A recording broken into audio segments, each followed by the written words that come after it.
ለ10 ዓመታት በህመም አልጋ ላይ ለቆየች አንዲት ህፃን ልጅ በትላንትናው ዕለት ሼክ መሐመድ አሊ አላሙዲንና ወይዘሮ አዳነች አበቤ የመኖሪያ ቤት እንዲሁም ደግሞ የ4 ሚሊዮን ብር ድጋፍ አድርገውላታል።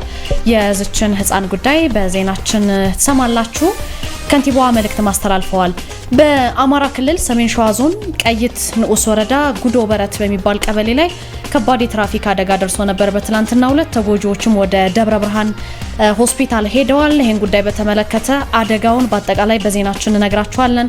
ከህንዳዊ ዜጋ ሞባይል የዘረፉ ተጠርጣሪዎችም እንዲሁ በሰው አልባ የፖሊስ አገልግሎት ጥቆማ መሰረት ተይዘዋል።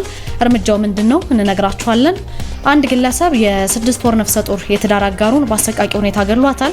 ግለሰቡ ግን በምን አይነት እስራት ነው ፖሊስ የቀጣው የሚለውን እንነግራችኋለን። ጉዳዩ የተፈጸመው በሐዋሳ ነው። ዜናውን አጠናክረናል። ወንዝንና የወንዝ ዳርቻን በክሏል የተባለ አንድ ሆቴል 600 ሺህ ብር ቅጣት ተላልፎበታል። ሌሎቻችሁም ከዚህ ምንድነው መማር ያለባችሁ ተሰማላችሁ። በሰበታ ፉሪ በትዳር አጋሩ የፈላ ዘይት የተደፋበት አንድ ግለሰብ ከፍተኛ መነጋገሪያ ሆኗል። ምንድነው በመካከላቸው የተፈጠረው ግጭት? መንስኤውስ ምንድነው የሚለውን ሰማላችሁ። እንደምን ውላችኋል። ከአሃዱ ሬዲዮ እንዲሁም ከአሃዱ ኒውስ ኤንድ ፖለቲክስ ለእናንተ ለውድ ቤተሰቦቻችን ያዝናቸው የዕለተ ሐሙስ የካቲት 26 ቀን መረጃዎችን አጠናክረናል።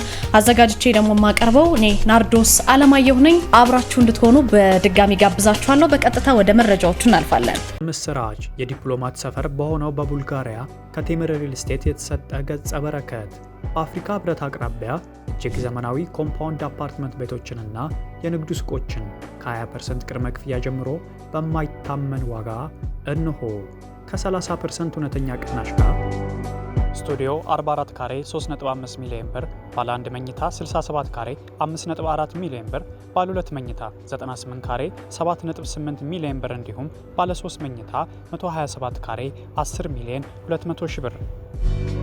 የንግድ ሱቆችን ከ900 ሺህ ብር ቅድመ ክፍያ ጀምሮ ይዘንልዎት መጥተናል። ለውስን ቤቶች የ10% ቅናሽ ያዘጋጀን መሆኑን እንገልጻለን። ለበለጠ መረጃና ለሳይት ጉብኝት 0933 23 31 13 ይደውሉ።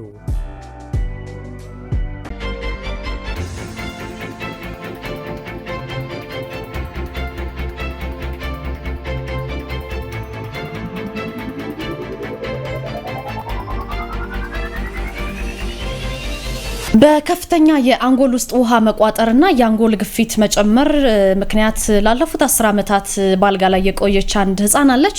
ብሌን አሸናፊ ትባላለች። አባቷ እንደውም በማህበራዊ ሚዲያ ላይ በጣም ቪዲዮዎችን እየሰራ ከሷ ጋር የሚውለውን ውሎ እንዲሁም ደግሞ ሌሎችንም ከናቱም ጋር ያለውን ቪዲዮ በማህበራዊ ሚዲያ ላይ በማጋራት በርካቶች የሚያዝኑለት የሚያግዙት በጥንካሬው ደግሞ የሚመሰገን አባት ነውና ይህ አባት እንግዲህ በትላንትናው ዕለት ለልጁ ድጋፍ ተደርጎለታል።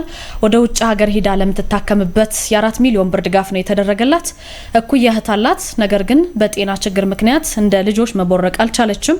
በትላንትናው ዕለት ድጋፍ ተደርጎላታል። የአዲስ አበባ ከተማ አስተዳደር ከንቲባ ወይዘሮ አዳነች አበቤ በህፃኗ መኖሪያ ቤት ተገኝተው ድጋፉን ለወላጅ አባቷ አስረክበዋል። በምትመለከቱት መልኩ የህፃኗ አባት ወጣት አሸናፊ በጽዳት ሰራተኝነት ነው የሚሰራው።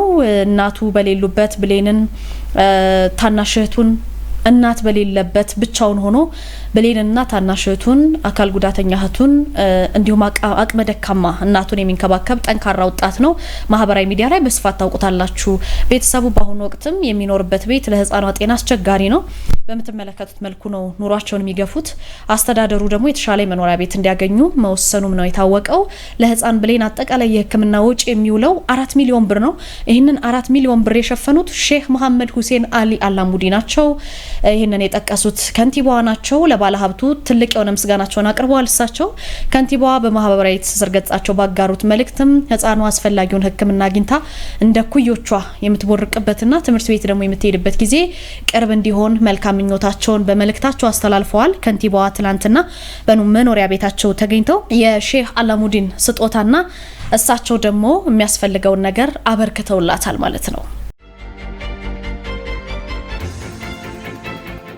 በአማራ ክልል ትላንትና አደጋ ደርሷል። ሰሜን ሸዋ ዞን ቀይት ንዑስ ወረዳ ጉዶ በረት የሚባል ቀበሌ አካባቢ ነው የትራፊክ አደጋው የተከሰተው። በርካቶችን ያሳዘነና ልብ የሚነካ አደጋ ነው የተከሰተው። አደጋው በራሱ ጊዜ እንግዲህ ትራፊክ አደጋ ሁሌም በዜናችን በመልእክታችን የትራፊክ ፖሊሶች በዘርፉ ያሉ ባለሙያዎች ሁሉ እንደሚሉት በተለያዩ ጉዳዮች አደጋ ሊፈጠር ይችላል። በነገራችን ላይ ይሄ አደጋ ከአካባቢው ባገኘነው መረጃ መሰረት በጉም ከሰሞኑ እንግዲህ ጉም አለ፣ ዝናብ አለ። በአንዳንድ አካባቢዎች የተጠቀሱ አካባቢዎች አሉ ያለመታየት ወይም ከርቀት ተሽከርካሪን ያለማየት ችግር አለና በእንደዛ አይነት ነገር ሳይሆን እንዳልቀረ ነው የተገመተው። በአካባቢው ዝናብ አለ። አደጋ ግን በራሱ ጊዜ የሚፈጠር ሳይሆን ብዙ ጊዜ በጥንቃቄ ጉድለት የሚከሰት ነው ይላሉ ባለሙያዎቹ። የምትመለከቱት ተሽከርካሪ ከሲኖትራክ ጋር ነው የተጋጨው። በሰሜን ሸዋ ዞን ቀይት የምትባል ወረዳ ጉዶ በረት ቀበሌ ነው። ልዩ ቦታው ሳላስፍ እየተባለ የሚጠራ አካባቢ ነው። ከጠዋቱ 2 ተኩል አካባቢ ነው ሃይሩፍና የሰሌዳ ቁጥሩ ኮድ 3 29231 የሆነ ከአጣዬ ወደ ደብረ ብርሃን እየተጓዘ ከደብረ ብርሃን ወደ ደሴ ከሚጓዝ ሲኖ የሰሌዳ ቁጥሩ ኮድ 3 ኢቲ 44004 የሆነ መኪና ጋር ግጭት የተፈጠረው ማለት ነው። በምትመለከቱት መልኩ ሃይሩፍ መኪናው ተጎድቷል። ይሄ ግጭት በመፈጠሩ በ14 ሰዎች ላይ ከባድ የአካል ጉዳት ደርሷል። ይሄ ቀላል የሚባል ጉዳት አይደለም። በ6 ሰዎች ላይ ደግሞ ቀላል የሚባል የአካል ጉዳት ደርሷል። ሹፌሩ ደግሞ ህይወቱ ማለፉን የደረሰን መረጃ ያመለክታል። ተጎጂዎች ደግሞ ወደ ደብረ ብርሃን ሆስፒታል ነው የገቡት። በዛ ሆስፒታል በሕክምና ላይ ይገኛሉ ማለት ነው። የአደጋው መንስኤ እየተጣራ ነው ብሏል ከወረዳው የተገኘው መረጃ። ነገር ግን በአካባቢው የነበረው ጉም ወይም ደግሞ ከሩቅ ያለመታየት ነገር ከርብ ስለሆነ ቦታውም ለአደጋው መከሰት መንስኤ እንደሆነ እየተነገረ ነው የሚገኘው። የትራፊክ አደጋን ለመቀነስ እንግዲህ የሁሉም ዜጋ ርብርብ ወሳኝነት አለው። በየጊዜው ወጣቶችን፣ አዛውንቶችን በተለይ ነገ ትልቅ ለሀገራቸው ትልቅ ተስፋ የሚጣልባቸውን ዜጎች እየቀጠፈ ያለ እኛም ዜናዎችን ወደ እናንተ ስናደርስ ከዜናችን መሀል የማይጠፋው ትራፊክ አደጋ ነውና ፍጥነታችንን ቀንሰን እናሽከርክር፣ የትራፊክ ህጎችን እናክብር እንላለን። ይሄ ወረዳ እንግዲህ ሰሜን ሸዋ ላይ ካሉት ወረዳዎች በተደጋጋሚ ጊዜ አደጋ የሚከሰትበት ቦታ ነው።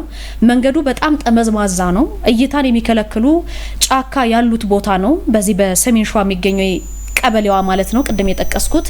አሽከርካሪዎች የመንገድ ላይ ምልክቶችን፣ ማመልከቻዎችን፣ ህጎችን አጠቃቀማቸውን በተቻለ መጠን ህጎችን በማክበር ልታሽከረክሩ ይገባል የሚል መልእክት ነው የተላለፈው። በተለያዩ ጫናዎች በሀሳብ ውስጥ በብዙ ጭንቀቶች ውስጥ ሆነን ልናሽከረክር እንችላለንና ሁሌም እንደሚባለው እረፍት እያደረግን እረፍት ማድረግ ካለብንም ደግሞ በየመንገዱ ቆመን እረፍት ማድረግ ነው የሚገባንና ከእንደዚህ አይነት አደጋ እንድንከላከል ዜጎችን ከትራፊክ የአደጋ ቅጥፈት ህይወታቸውን ለመከላከል ህጎችን ማክበር ብንችል የተሻለ ነው። የትራፊክ አደጋን ለመቀነስ ደግሞ የሚስተዋሉ ሰቀቋዎችን የምሰሟቸውን ዜናዎች ሁሉ እንዳይከሰቱ ከማስቻል አንጻር የሁሉም ሰው ርብርብ የአሽከርካሪዎች ብቻ አይደለም የዜጎች የባለድርሻ አካላት ርብርብ ወሳኝ ነው ሲሉ መረጃውን የወረዳው ፖሊስ ጽሕፈት ቤት አዛዥ የሆኑት ኢንጂነር በቀለ ማሞ አድርሰዋል ማለት ነው። ለተጎዱት እንዲሁም ደግሞ ህይወታቸውን ሊያጡት በዚህ አደጋ ህይወታቸውን ላጡት ሰዎች መጽናናት እንመኛለን። ከአንድ ህንዳዊ ዜጋ ሞባይል ስርቆት ተፈጽሞበታል። እንግዲህ በሰው አልባ ፖሊስ አገልግሎት ጥቆማ ግን ይሄ ግለሰብ ሊያዝ ችሏል። በአዲስ አበባ ከተማ አስተዳደር እየተከናወነ ያለ የኮሪደር ልማት አለ። የከተማዋን ደህንነት በዘመነ ቴክኖሎጂ ለመጠበቅ የተዘረጋው ስማርት ፖሊስ ስቴሽን ውጤታማነቱን እንግዲህ ያሳየ የወንጀል አፈጻጸም ተስተውሏል። ሰሞኑን በኦሎምፒያ አደባባይ አካባቢ አንድ የውጭ ሀገር ዜጋ ላይ የስርቆት ወንጀል ተፈጽሞበታል።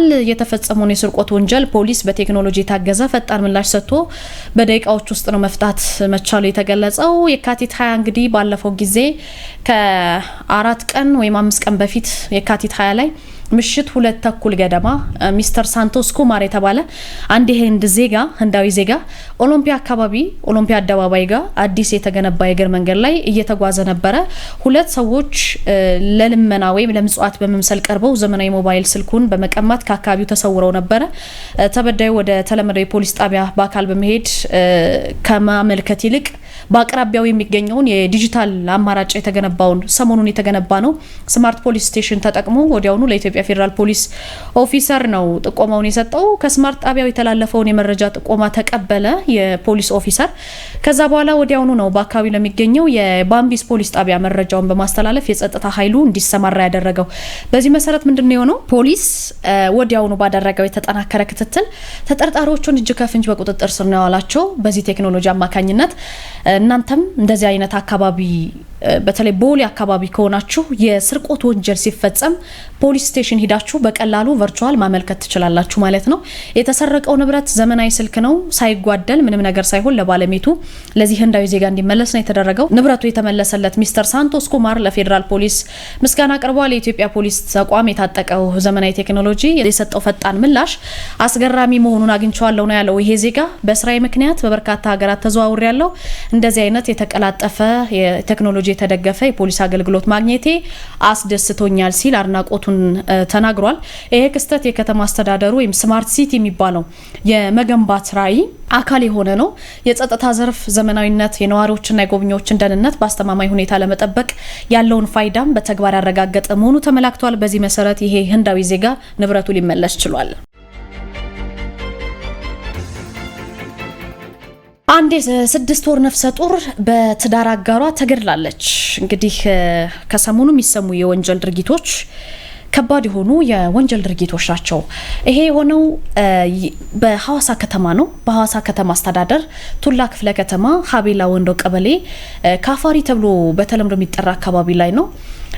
በግምት ከቀኑ 11 ሰዓት ገደማ ታህሳስ 8 የ6 ወር ነፍሰ ጡር የሆነችውን የትዳር አጋሩን አበበች የተባለችን የትዳር አጋሩን እለታዊ ግጭት ነበረ። በዛ እለታዊ ግጭት የተነሳ ጭካኔ በተሞላበት መልኩ ነፍሰ ጡር ሚስቱን ህይወቷ እንድታጣ በማድረጉ ነው የሐዋሳ ከተማ አስተዳደር የወንጀል ትራፊክ አደጋ ምርመራ ምክትል ዳይሬክቶሬት ኢንስፔክተር ሽመልስ ብሩ የገለጹት። እንደ ኃላፊው ገለጻ ግለሰቡ ጭካኔ በተሞላበት አኳኋን በስለት ቆራርጦ ከገደላት በኋላ ምንድነው ያደረገው? አስከሬኗን ገደል ውስጥ ነው የጨመረው። ፖሊስ ተከሳሹ የፈጸመውን ወንጀል በሰውና በሰነድ ማስረጃ አጣርቶ ለሐዋሳ ከተማ አስተዳደር ከፍተኛ አቃቤ ሕግ መዝገቡን አስተላለፈ። የምርመራ መዝገቡ የደረሰው የሐዋሳ ከተማ አስተዳደር ከፍተኛው አቃቤ ሕግ ይሄ ግለሰብ አዋጁን በመተላለፍ በፈጸመው ከባድ የሰው ግድያ ወንጀል ክስ በመመስረት ለሐዋሳ ከተማ ከፍተኛው ፍርድ ቤት ነው ያቀረበው የዚህን ግለሰብ ኬዝ። ከዛ በኋላ የሐዋሳ ከተማ ከፍተኛው ፍርድ ቤት የቀረበለትን መዝገብ ተመልክቶ የተከሳሹን ጥፋተኝነት ስላረጋገጠ በትላንትናው ዕለት በዋለው የወንጀል ችሎት ተከሳሹ ዮሐንስ ቃቃው የተባለው ተከሳሽ ሚስቱን በአሰቃቂ ሁኔታ ገድሎ ነፍሰ ጡር ሚስቱን በአሰቃቂ ሁኔታ ከገደላት በኋላ ወደ ገደል ነው የጨመራትና ለሌሎች ያስተምራል፣ ሌሎችን ያስጠነቅቃል፣ ሌሎች ከዚህ መማር አለባቸው በሚል በከባድ የሰው መግደል ወንጀል በእድሜ ልክ ጽኑ እስራት እንዲቀጣ መወሰኑን ከቦታው የደረሰን መረጃ ያመለክታል። ወንዝና የወንዝ ዳርቻ የበከለው ሆቴል 600 ሺህ ብር ቅጣት ተቀጥቷል። እንግዲህ ህግን አለማወቅ ከተጠያቂነት አያድንም። የሽንት ቤት ፍሳሽ ቆሻሻን ወደ ወንዝና የወንዝ ዳርቻ የለቀቀው የሆቴል አገልግሎት የሚሰጥ አንድ ተቋም 600 ሺህ ኢትዮጵያ ብር መቀጣቱን የአዲስ አበባ ከተማ ደንብ ማስከበር ባለስልጣን ያስታወቀው። እርምጃው የተወሰደው ከአካባቢ ጥበቃ ባለስልጣን ጋር በመተባበር ነው። ድርጊቱ የተፈጸመው ቂርቆስ ክፍለ ከተማ ልዩ ቦታው ባምቢስ አካባቢ ነውና ተቋሙ ከአሁን በፊት የሽንት ቤት ፍሳሽን ወደ ወንዝ ለቆ 300 ሺህ ብር ቅጣት እርምጃ ተወስዶበት የነበረ ተቋም ነው። በድጋሚ ዛሬ ደግሞ 600 ሺህ ብር ተቀጥቷል። ይሁን እንጂ ተቋሙ ከስተቱ ሳይተረም በድጋሚ ፍሳሽ ስለለቀቀ የቅጣቱን እጥፍ ነው 300 ሺህ ብር ጨምሮ የተቀጣው። በከተማ አስተዳደሩ እንግዲህ ከፍተኛ ወጪ በማውጣት የተሰሩ ወንዝና የወንዝ ዳርቻዎች ልማቶች በመበከል ለታለመለት ዓላማ እንዳይውል በሚያደርጉ ግለሰቦችና ድርጅቶች ላይ የሚወሰደው እርምጃ አጠናክሬ እቀጥላለሁ ሲል ባለስልጣኑ አሳውቋል። ይሄ ድርጅት ባለፈው ከተቀጣበት 300 ሺህ ብር ተጨምሮ 600 ሺህ ብር ቅጣት ተጥሎበታል ማለት ነው። ወደ መጨረሻው ዜና ስናልፍ በትዳር አጋሯ ላይ የፈላ ዘይት የደፋችበት ግለሰብ መነጋገሪያ ሆናለች። ድርጊቱ የተፈጸመው እዚህ ኢትዮጵያ ውስጥ ነው። በሰበታ ፉሪ አካባቢ ነው። በሸገር ሲቲ ሰበታ ከተማ በሚኖር ወጣት አብዲ ረጋሳ የሚባል ወጣት ላይ በትዳር አጋሩ ወይም በሚስቱ አማካኝነት ከፍተኛ የሰውነት ጉዳት በምትመለከቱት መልኩ ደርሶበታል። ተጎጂው በምስራቅ ወለጋ ዞን ነቀምጤ ከተማ የተወለደና ለስራ ወደ ሰበታ ፉሪ በመምጣት ትዳር የመሰረተ ግለሰብ ነው። በመካከላቸውም እንደተፈጠረ ፖሊስ ገና ምርመራ እያደረኩ ነው ያለው። ተጎጁ በአሁኑ ሰዓት በሕክምና ላይ ነው። የተቃጠለውን ሰውነቱን ያከም የሚገኘው የተወሰነ የሰውነት አካሉ በቃጠሎ መጎዳቱንም ነው የሰበታ ፉሪ ከተማ ፖሊስ ያሳወቀው። እንግዲህ ነገሮች ሲፈጠሩ በመግባባት መፍታት የተሻለ ነው። ይሄ ግለሰብ እንግዲህ ገና በትክክል ምክንያቱን ፖሊስ እያጣራ ቢሆንም ግን የፈላ ዘይት በሰውነቱ ላይ በሚስቱ አማካኝነት ተደፍቶበታል ማለት ነው። ውድ ቤተሰቦቻችን ከአሃዱ ኒውስ ኤንድ ፖለቲክስ ቻናላችን ለእናንተ ያደረስናቸው መረጃዎች እነዚህ ናቸው። አሃዱ ሬዲዮ ደግሞ ሌሎችን መረጃዎችን ይዞ ይጠብቃችኋል። ባልደረቦቼ ለእናንተ መልእክት ይነግሯችኋል። ከነሱ ጋር ትገናኛላችሁ። ከኔ ጋር ግን ከዚሁ እንሰነባበታለን። በያላችሁበት መልካም ምሽት ይሁንላችሁ። ነጻነት ኪዳኔ ቴክኒኩን እየተቆጣጠረች ደረጀ መንግስቱ የእናንተ ውድ ቤተሰቦቻችን ሀሳብ አስተያየት ጥቆማ እየተቀበለ ፍቅር ተቢተው አሃዱ ልሳን ማለዳውን እየመራው አብረናችሁ ስንዘልቃለን። ለሀሳብ አስተያየት ጥቆማችሁ እንዲሁም ደግሞ በእንቅስቃሴዎቻችሁ የታዘባችሁትንም ጨምሮ በአሃዱ ልሳን ማለዳ እኩለ ቀን አመሻሽ ላይ በዜና እንዲሁም በፕሮግራሞች ሽፋን ብትሰጧቸው የምትሏቸውን ርዕሰ ጉዳዮች በ0940 መጨረሻውን 02 እና 03 እንዲሁም 07 እያደረጋችሁ ደውሉልን። 7545 አጭር የጽሁፍ መቀበያችን ነው። በ7545 በቀጥታ መደወልም ይቻላል። አንኳር ዘገባዎቹ ቀዳሚ ናቸው። የጨጓራ መድኃኒቶችን ያለ ሐኪም ትዕዛዝ መውሰድ ለአጥንት መሳሳትና ለአይምሮ ዝግመት የሚያጋልጥ በመሆኑ ማህበረሰቡ ራሱን እንዲጠብቅ ማሳሰቢያ ተሰጠ። የጨጓራ መድኃኒቶች ያለ ሐኪም ትዕዛዝና ያለ አግባብ ከተወሰዱ ለአጥንት መሳሳትና ከአይምሮ ዝግመት ጋር በተያያዘ የከፋ የጤና ቀውስ እንደሚያጋልጥም የኢትዮጵያ ምግብና መድኃኒት ባለስልጣን አስታውቋል። የባለስልጣኑ የመድኃኒት ደህንነትና ሕክምና ሙከራ ስራ አስፈጻሚ ወይዘሮ አስናቀች አለም የጨጓራ መድኃኒቶች ለረጅም ጊዜ ያለ አግባብ ከተወሰዱ ከአጥንት መሳሳት በተጨማሪም ለአይምሮ ዝግመትና ለመርሳት ህመሞች የመዳረግ እድሉ በከፍተኛ መጠን ይጨምራል ብለዋል። እነዚህ መድኃኒቶች በጤና ባለሙያ ትዕዛዝ ብቻ መወሰድ ያለባቸው ቢሆንም ከሐኪም ትዕዛዝ ውጪ እየተሸጡ እንደሆነና ባለስልጣኑ ማረጋገጡንም ገልጸዋል። በመሆኑም ህብረተሰቡ እነዚህና መሰል መድኃኒቶችን ያለ ባለሙያ ምክርና እንዲሁም የህክምና ምርመራ ሳይደረግ መውሰድም አግባብነት እንደሌለውም ተናግረዋል። በረዥም ጊዜ ጉዳት እንደ ሌሎች መድኃኒቶች ያመጣል። እንዳልከው ከዲሜንሻ ወይም የአይምሮ ጋር ተያይዞ የአይምሮ ዝግመት የምንለው ያ ማለት ከማስታወስ ችግር ጋር ከአስተሳሰብ ጋር እንዲሁም ከማህበራዊ ህይወት ኢንተራክሽን ወይም ከመፍጠር ጋር ተያይዞ ያሉ ሁኔታዎችን የሚረብሽ እነሱንም ጭምር ሌሎችም በተለይ ከአጥንት ጋር ተያይዞ በተለይ ፓንቶፕራዞልም ኦሜፕራዞልም ሲወሰዱ ለረዥም ጊዜ በሰውነታችን ውስጥ የቫይታሚን 12 ወይም 12 የምንለው የካልሲየም መጠንን የአብዞርብ ወይም የመሳብ ሁኔታዎችን እንዲቀንስ ያደርጋሉ። ከዚህ ጋር ተያይዞ የአጥንት መሳሳት ከአጥንት ጋር ተያይዞ ያሉ ችግሮች ይፈጥራሉ ማለት ነው። ይህ እንግዲህ ለረዥም ጊዜ እነዚህ መድኃኒቶች ላይ ጥቅም ሲውሉ የተለያዩ እንደ ጥቅሞች ያህል ጥንቃቄ ስለሚፈልግ ጉዳት ያመጣሉ ማለት ነው። ይህን ታሳቢ አድርጎ በሐኪም ክትትል እና ደግሞ እንደዚሁም በላቦራቶሪ መጠኑ ክትትል ስለሚያስፈልገው መታገዝ ይኖርበታል ማለት ነው። የመድኃኒት መሸጫ መደብሮችም ኃላፊነታቸውን እንዲወጡና ያለ ሐኪም ትዕዛዝ መድኃኒት ከመሸጥ እንዲቆጠቡም ጥሪ ቀርበዋል። የኢትዮጵያ ምግብና መድኃኒት ባለስልጣን ከዚህ ቀደም ይፋ ባደረገው ጥናት መድኃኒቶቹ ከአንድ ዓመት በላይ የሚወሰዱ ግለሰቦችን ከ10 እስከ 40 በመቶ ለአጥንት መሳሳት እንደሚጋለጡም ያመላክታል። ችግሩ አሁንም ባለመፈታቱም ባለስልጣኑ ማሳሰቢያውን ሰጥቷል። የብሔራዊ ምርጫ ቦርድ ከየካቲት 28 2018 ጀምሮ በዲጂታል ስርዓት በ17000 የምርጫ ጣቢያዎች የመራጮች ምዝገባ እንደሚያካሂድ ገልጿል። ቦርዱ ይህንን የገለጸው ምርጫችን ነው የተባለ ህብረ ዝማሬን ባስተዋወቀበት በትናንትናው ዕለት ነው። መዝሙሩን ይፋ መደረግ አስመልክቶ ንግግር ያደረጉት የቦርዱ ዋና ሰብሳቢ ወይዘሮ ሜላተ ወርቅ ኃይሉ መራጮችም ሆነ እጩዎችን የሚያበረታታ ዝማሬ መዘጋጀቱንም ተናግረዋል። በ2013 ዓ.ም የሀገር ካስማ በሚል ሴት ልጅ የሀገር ካስማ ከተማ ናት የሚል ዝማሬ መዘጋጀቱን ያስታወሱት ዋና ሰብሳቢዋ ለዓመታት ያህል የአዲስ ዝማሬ ለማዘጋጀት ሲሰራበት እንደነበር አስታውሰዋል።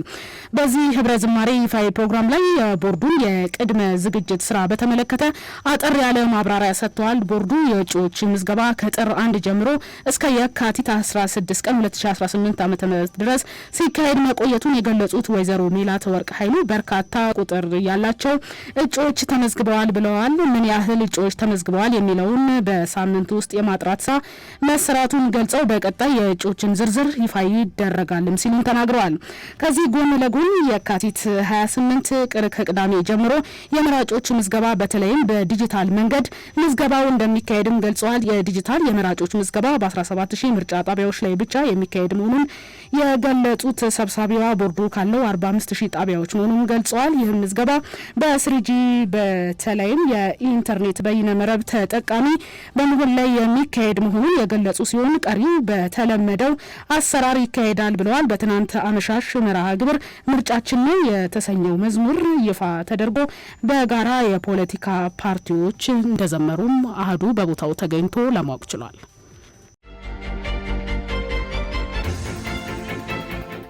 በጠለምት ወረዳ በመሬት መንሸራተት ምክንያት ከመኖሪያ ቀያቸው ተፈናቅለው የሚገኙ 792 ዜጎች ለበሽታ ተጋላጭ መሆናቸው ተገልጿል። በሰሜን ጎንደር ዞን ጠለምት ወረዳ በመሬት መንሸራተት አደጋ ተፈናቅለው ከሚገኙ ዜጎች ባተት በሽታ ተጋላጭ መሆናቸውን ለአሃዱ ለማወቅ ችሏል። ከ2016 ዓ.ም ጀምሮ በ151 አባወራዎችን ጨምሮ 792 ዜጎች በቂ የሆነ የሕክምና አቅርቦት በሌለበት መጠለያ ጣቢያ ውስጥ እየኖሩ መሆኑን የወረዳው የመንግስት ኮሚኒኬሽን ጽህፈት ቤት የሚዲያ ቡድን መሪ አቶ በድሉ ዘውዱ ለአሃዱ ተናግረዋል። አክለውም ለተፈናቃዮች በቂ የምግብ መጠለያና የሕክምና አቅርቦት ከመንግስትም ይሁን መንግስታዊ ካልሆኑ ድርጅቶች መጀመሪያ አካባቢ ሲደረግ የነበረው ድጋፍ በተለይም በ2018 ጀምሮ በከፍተኛ ሁኔታ ቀንሷልም ሲሉም አስታውቀዋል። በዚህ ምክንያት በመጠለያ ካምፕ ውስጥ ከሚገኙ 792 ተፈናቃዮች ለበሽታ ተጋላጭ መሆናቸውንም ተናግረዋል። በሽታው እንዳይስፋፋም በወረዳው የሚገኙ የጤና ጥበቃም ተቋማት ሕክምና እየተደረገላቸው